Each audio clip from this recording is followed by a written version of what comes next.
Panginoon, aming hukom, Haring nag-uutos ngayon, kaligtasan iyong ihatol. Hallelujah, hallelujah, hallelujah,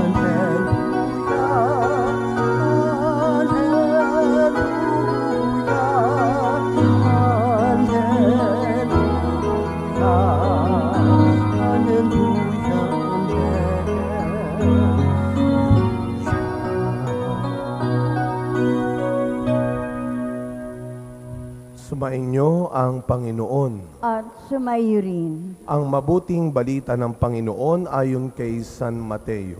Papuri sa iyo, Panginoon. Noong panahong iyon, nilibot ni Jesus ang mga bayan at nayon at nagturo sa sinagoga. Ipinangaral niya ang mabuting balita tungkol sa paghahari ng Diyos at pinagaling ang mga may sakit, anuman ang kanilang karamdaman. Nang makita niya ang napakaraming tao, nahabag siya sa kanila, sapagkat sila'y lito at lupaypay, parang mga tupang walang pastol. Kaya't sinabi niya sa kanyang mga alagad, sagana ang anihin, ngunit kakaunti ang mag-aani.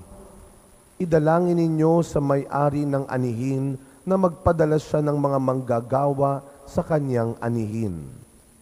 Tinipon ni Jesus ang 12 alagad at binigyan ng kapangyarihang magpalayas ng masasamang espiritu at magpagaling ng mga may karamdaman. Sila'y pinagbilinan ni Jesus.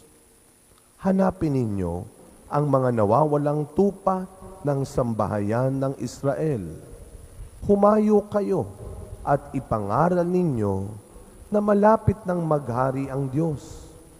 Pagalingin ninyo ang mga may sakit at buhayin ang mga patay.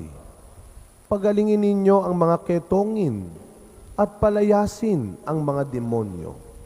Yamang tumanggap kayo ng walang bayad, magbigay naman kayo ng walang bayad. Mga kapatid, ang mabuting balita ng Panginoon. Pinupuri ka namin, Panginoong Heso Kristo.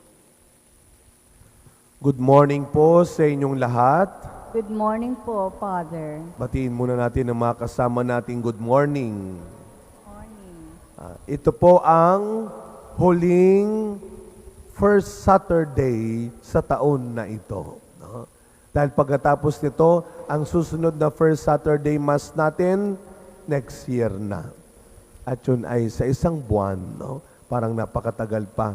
Kaya maraming salamat to sa inyo pong walang sawa. Hindi ko po matandaan kung tayo ay meron pa sa next Saturday. Para yata ang sabi ni Kuya Alvin ay wala na tayong next sa Saturday ay wala na tayong Don Rosary. Pero ganun pa man, maraming salamat po sa isang taon na inyong pagsama at inyong pagdalo sa ating Don Rosary procession. No? Hindi makakalimutan ng mahal na Birhen. Kayo po, tayo po, na nagsikap gumising ng maaga. Kanina na pagbaba ko ho, ang bungad sa akin ng mga sumalubong, Father, wala ng ulan. Di ko ano po bang nangyari, no? Di ko alam na umulan pala ng malakas kanina. Kaya ang bungad nila ay wala ng ulan.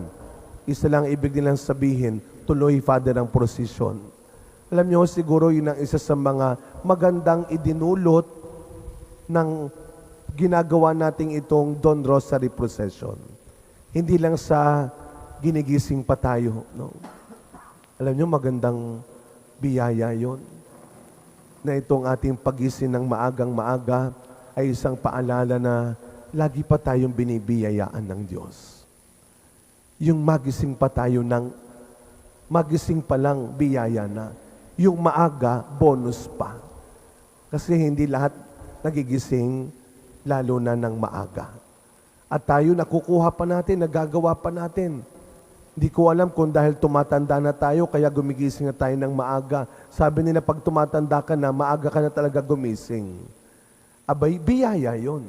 Kaya nga siguro sinasabi natin na kapag tumatanda tayo, nagiging marunong tayo. Hindi na katalinuhan, kaalaman, kundi karunungan.